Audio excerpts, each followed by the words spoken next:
Have we analyzed the seriousness out of crime?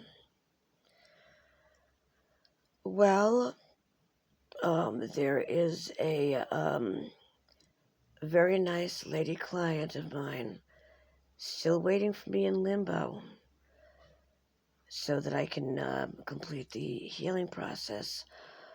While grave mediumship pay sucks, I get paid in books because I work for the dead, not the living. And they can only do books because a book is a ghost, like them. So they're able to move books.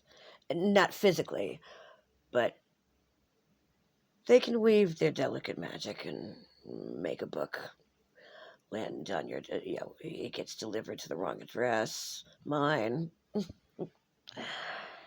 So, anyhow, I help as much as I can. I grew up in a cemetery, but like I said, grave mediumship pay sucks. So, why is this lady waiting for me? Because she was a beautiful model, and I mean top scale model, and was killed by a photographer who knew better to ask for a date in the first place. They were 600 miles away from civilization, and he was photographing a car, and she was helping with the sale by the good old sex sells, I guess, I don't know, doing sexy poses next to the car, what have you. And they ended this news segment with, "He's emotionally 12, cannot take rejection." Now, let's stop right there. When you were 12, did you murder little girls who wouldn't go with me? We were too young for proms at that age, but we did date. So wherever, the picnic in the park or under the bleachers, what have you. Do you have blood on your hands from 12 years old when you got rejected? No, neither do I. AKA bullshit, bullshit, bullshit. First of all, they already know. It's called, I know I can't, I want you, I know I can't have you, so therefore I am going to hurt you.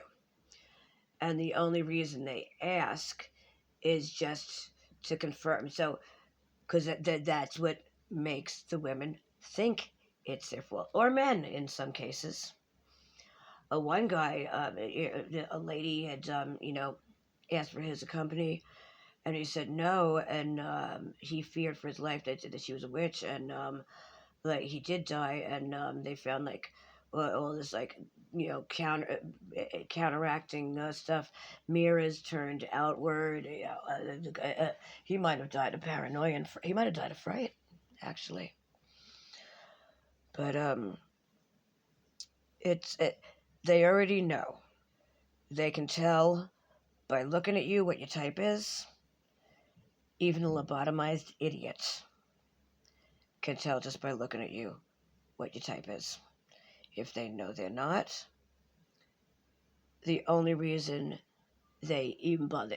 See, I know this because I learned this from my transvestite fiance of the time, and this is in regards to the guys that whip their dicks out on the subway train.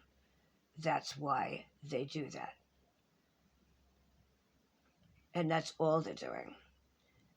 But murder is very serious. It takes hostage, and not too many people practice any kind of ceremony to free the spirit of the person that was murdered. So, I'm busy when I can afford to be.